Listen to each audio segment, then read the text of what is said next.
Hello and welcome to your favorite YouTube channel, Cartoonist Kayfabe. My name is Jim Rugg. I'm Ed Piscor. Before we dive into Conan number 9, I want to remind everybody and to all of our new audience members out there that we are a daily comic book YouTube channel. We've been doing this for over 5 years, so we've got about 1,600 plus videos in our back catalog, and you can search those on the Cartoonist Kayfabe YouTube homepage. Look up your favorite cartoonist, your favorite comic book, and chances are we may have already dug into those. I also want to let everybody know that part of Cartoonist Kayfabe is brought to you by our Patreon. There is a link under this video where you can join our Patreon. There's 3 different levels that'll give you access to our videos early. And if you join the King Kayfaber level, you will get access to all of our videos first because you can sit in on the live recording session like a lot of King Kayfabers are doing right now. That'll give you a leg up on the Kayfabe effect. If you want to add Conan 9, for example, to your collection, you will be the first ones in line to buy it because you'll know about it before the general population does. And sometimes these books are rare or they go up in price quickly, so you'll be the first one getting them at the best prices. All right, Ed. Conan number 9. This is a book from 1996. We have been covering 1996 in our Wizard coverage. It's kind of where my head is right now in comics history. And for some reason, I have this book. I don't know how I got hold of it. It's very strange. I think we're going to have fun looking through here. But it's interesting because I feel like if you are a Conan comic book fan, this is probably your most hated comic book. Do you think that when Joe Bennett drew it, he required the Dan Abnett, the writer, to call him Prophet the entire time? Like he couldn't understand what a Conan is, man. But if you just put Prophet in the name of your protagonist, like he's going to draw it like this. You know, it's so funny you say that. I'm not sure when the Stephen Platt Prophets came out. It's before that. If they were like 95, 94. I feel like they were pretty early. But man, this book does not exist without the Stephen Platt Prophets, right? No. Like this is definitely Joe Bennett's the artist, and he was doing the Supreme Comics, the early stuff that Alan Moore wrote. Yes. Which is like, it's interesting to look at because Alan Moore is doing his kind of deconstruction stuff, but like the art team does not have the tools to keep up. Right. So it's fucking god awful. Like the disparity between artwork and writing is probably the most far removed that Alan Moore has ever been. I say that, but he has like quite a bibliography of like. There's a lot of Image Alan Moore books. Cashing checks off the Image dudes. Probably for sure. Several of those could give him a run for his money. Before I dive in, I just got to point out like some of the cross hatching. This is stuff that I feel like obviously comes out of the Rob Liefeld, Jim Lee camps. Yeah. And Marvel, so many of their artists, even guys like Herb Trimpe, were, I don't know, forced, encouraged, whatever, to add some more cross-hatching, adopt this style. Weirdly, it becomes like a Marvel house style, and then those guys leave. And it's like, well, draw like the Image dudes that left. Totally. And, you know, Bob Harris, I believe, still at the helm. Yes, he is. So that's editorial people like for you, man. They're not the creative people. But they are privy to numbers and like what sells. And if they could do what we do, they would be making they want to be making the comics. They did not grow up wanting to fucking be editors. So it's magic. He doesn't know what's making this stuff sell. The best he could come up with, do your best. Erzatz, Gilbert, Jim Lee, fucking Rob Liefeld. I love all the veins and stuff. It looks like Prophet. The absurd amount of muscles is so good. You're going to comment on the screws? Screws everywhere. They're in the sword, they're in the armor, and I mean, they're giant on the shoulder pad there. Screws. Screws, yeah. There's lots of screws here. Now, like, let's take a look at our creative team, right? Because this is such a bleeding edge period of comics making where tried and true veterans could not save the day. Their voices were not loud enough to sort of ring. So you got, I'm assuming that that's John Costanza. That's my guess. Yes. Doing computer lettering, and you're going to see the most kind of unambitious sound effects throughout this thing. He's doing computer shit. Even this, like this is your splash page. This is the old days whenever you'd rip off the cover because the splash page was so good you could still sell it. This is the legacy of that. And look at that, just I feel like all the great letterers of the past rolling over in their grave. And I like John Costanza. He lettered the Alan Moore Swamp Things. If you guys want to look at some really great lettering. Dark Knight Returns. Yes. Yeah, you have that one on your shelf. But you have Godfall. Not cost effective. When I was at art school, Phil Felix was our lettering teacher, and he was working on what he said was like the last hand-lettered comics from the big two, and he was like, the last guy to be doing this stuff, and it was Superman Adventures comics. Interesting, wow. Maybe written by Mark Miller, by the way. What was cool was he had the pencils, like he was doing that shit on the boards, and that is cool. Every week it was so cool. And then I'm like, Phil, holy fuck, dude, you're the dude that you lettered the Nom.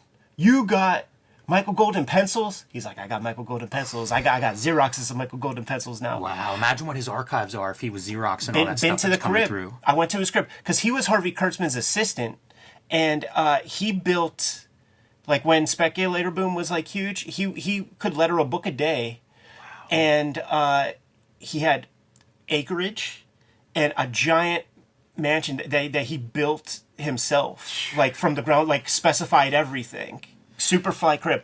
Tom Palmer inks. He couldn't save this, Jimmy. No, and I wonder how hard he worked at this stuff too, because like that's a guy who could draw. Yeah, exactly. So, and there's probably some stuff that he's adding here and fixing in the inking stage. And he still can't save it. Like, look at these leg muscles and stuff. Like one of the best inkers. One of inked guys like Neil Adams and Gene Colan. Yes. Like very, very hard pencilers to ink. But the pop for this is that if you remember in fairly recent Wizard magazines, Tom Palmer is like in the news for like retiring from comics. You think this is what pushed him? I think like at this time Bem goes away. Like Bill Boychelle, one of the great proprietors of Pittsburgh Comics, is like so fed up with where comics is going that he shuts his store down and sells all his stock to Phantom of the Attic. And Tom Palmer's like, I am not. Time is precious. I'm in my golden years, and if this is the jobs I'm getting offered, I'm out. He does come back. He inks John Byrne on the Hidden Years. Which Look is really at good the stuff. wild, like the armor hatching. Lines going in every direction. Oh, absolutely. Every direction. The screws stay though. Yeah. So one question I had when going through this was like, did Dan Abnett write so much Conan comics that he used all of his great ideas to get us to this place where we have 22 pages of Conan chopping down a tree? By the way, my little bit of research for this episode, this is part 2 of this tree storyline. It's a big tree. We're looking at 44 pages of chopping down a tree. It's very thick wood, Paul. And it's like... You stepped on me, man. Sorry. You caught me off guard with that one. Probably won't be the last wood joke. Look at your computer lettering outlines.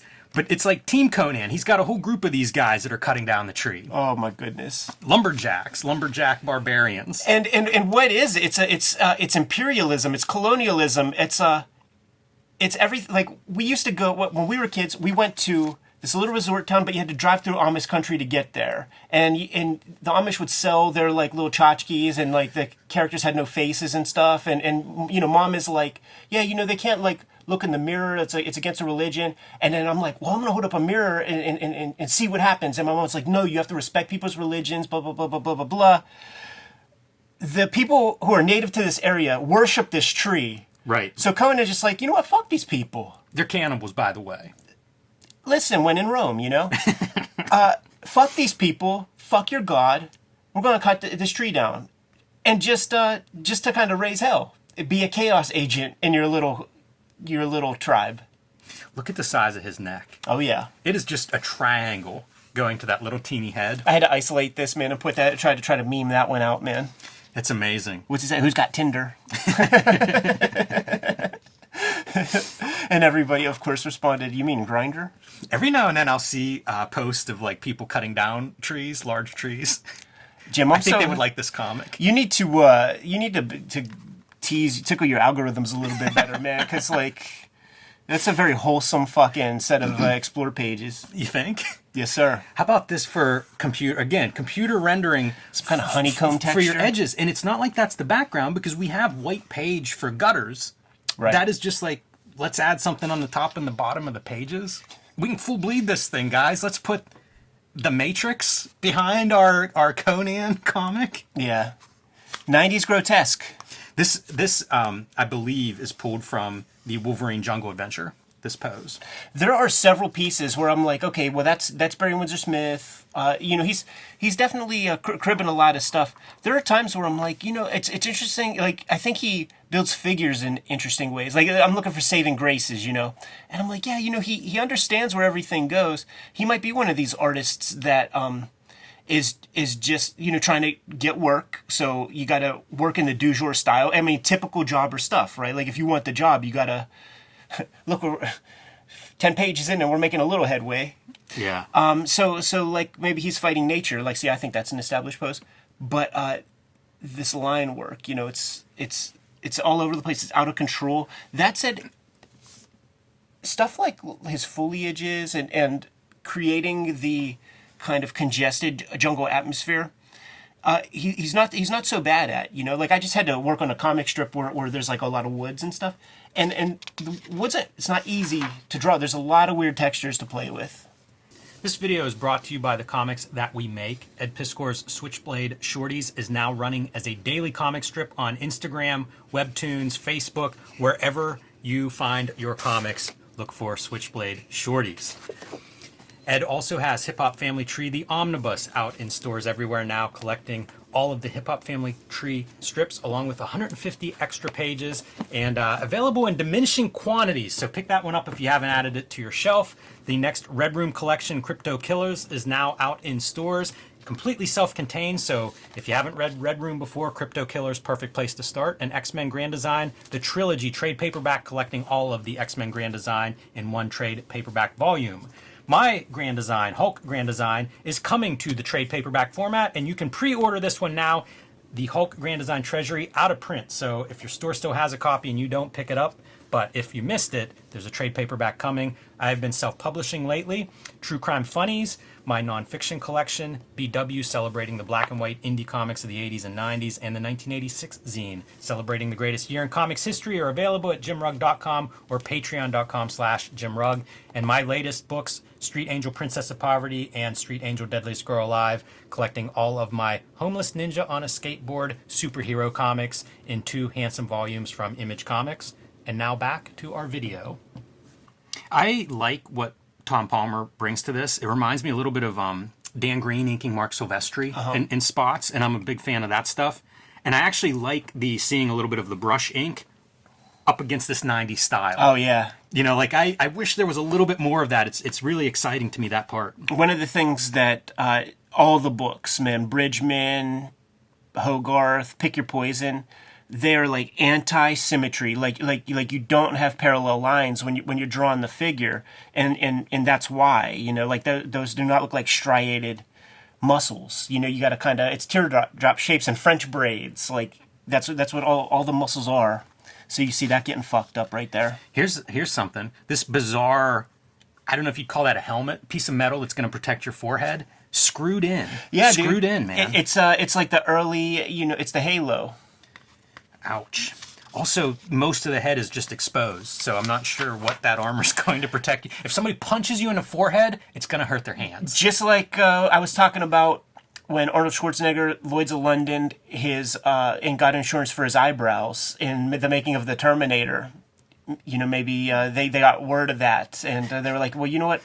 He played Conan, so we got to protect those eyebrows. Yeah, I guess. Look at that arm. It's amazing, like all of it, the legs. Oh, he's getting ready, man. He's on Grindr. That butt's absurd. It looks like a piece of Duke inside, man. Because like the ass cheek should go about here. So he's either got a primordial tail, he's got the turtle tail sticking out, like something isn't right there. He's got to like pinch one off. Also, the back of the leg totally got away from our This guy. may be the highlight of the computer coloring, is this armor, this one spot of armor right here, might be the best part of the computer coloring in this book. It's funny when it sort of doesn't work either, like, how do you make this work in the way this book is colored? Totally. And once again, Tom Palmer inking that, right? Like, this guy wants me to do black on black. Right. But it's like little stuff like that is instructive. It's the background details that I find to have some instructive quality to them. Look, again, take your snapshot of when this is. We see the Marvel DC crossover is still happening at this point. And this is 1996. By the end of this year, Marvel's going to be declaring bankruptcy, and they're going to have Rob Liefeld and Jim Lee return to the fold on Fantastic Four and Captain America. So that's the setting of all of this. A 2-page spread of your giant tree being toppled. Yeah, this is your climactic moment.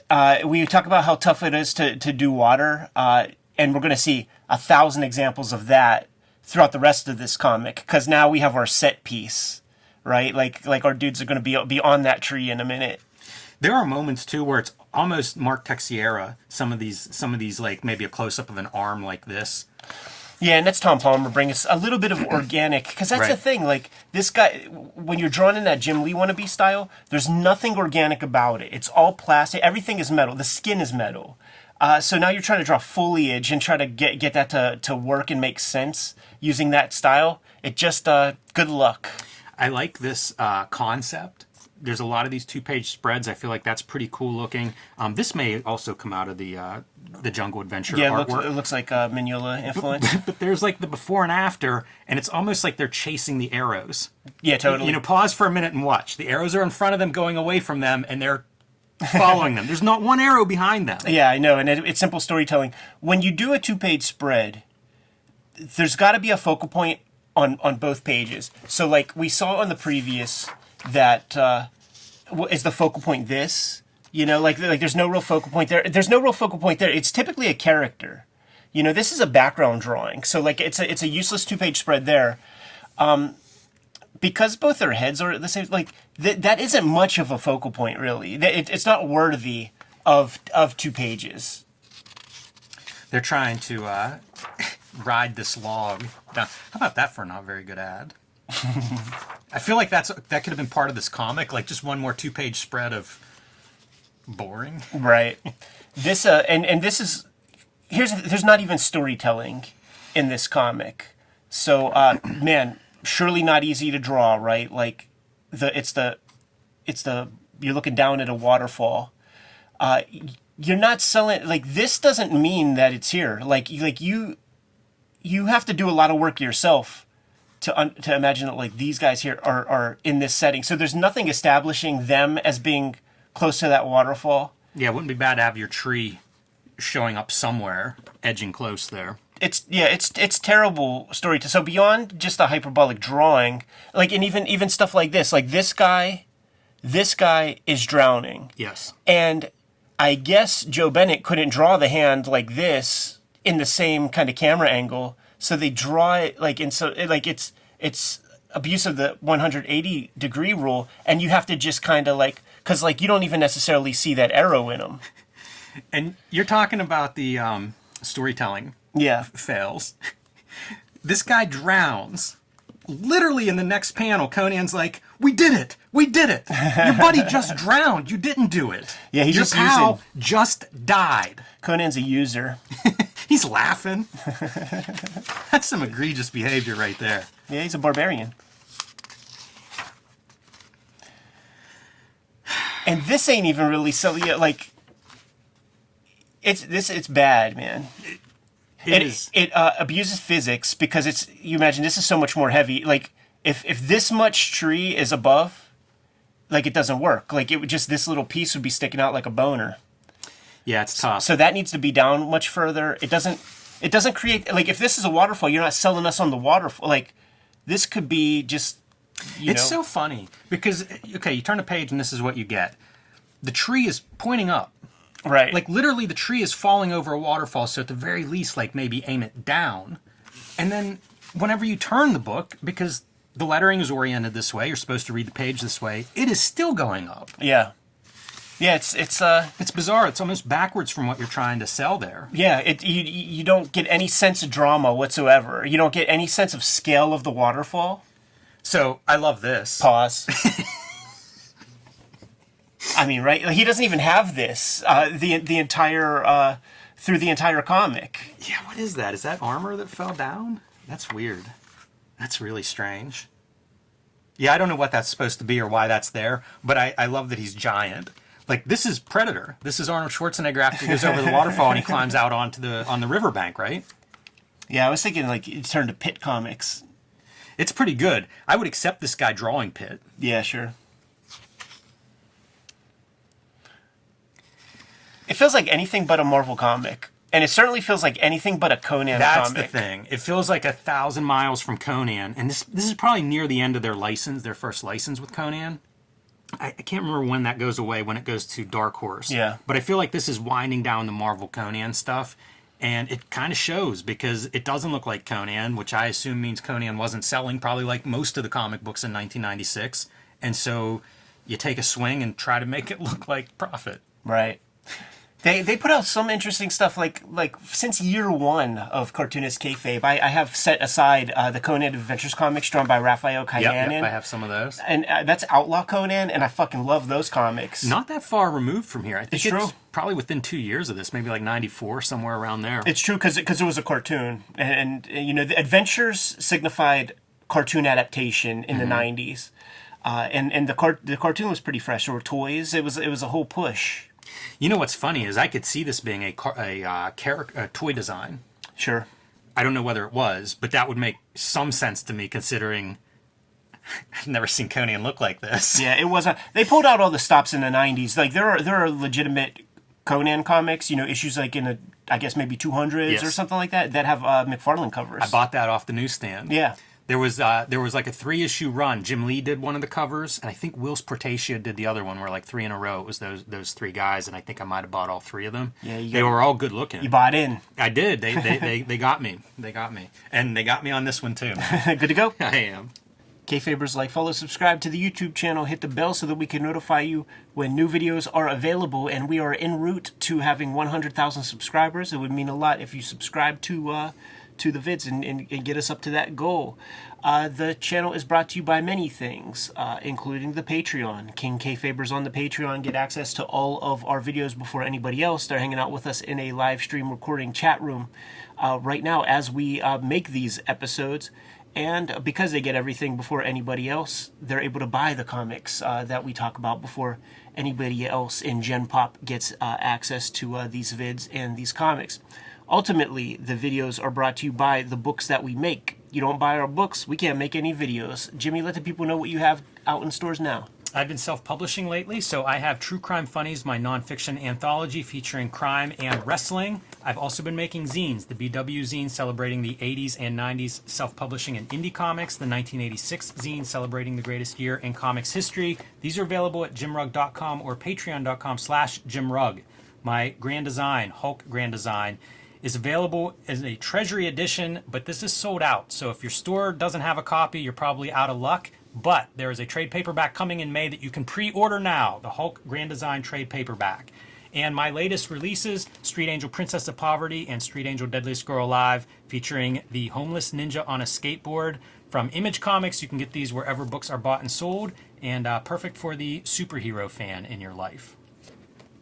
The Switchblade Shorties comic strip is coming to you on a daily basis. I have a directory, an archive at Webtoon for Switchblade Shorties.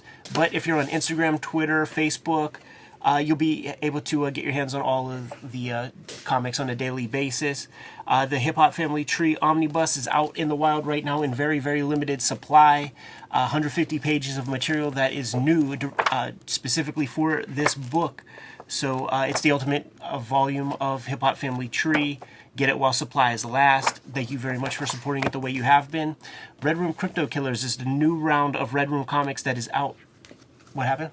I was going to flip through it, and then I remembered YouTube doesn't like us flipping through this book, Ed. Right, man.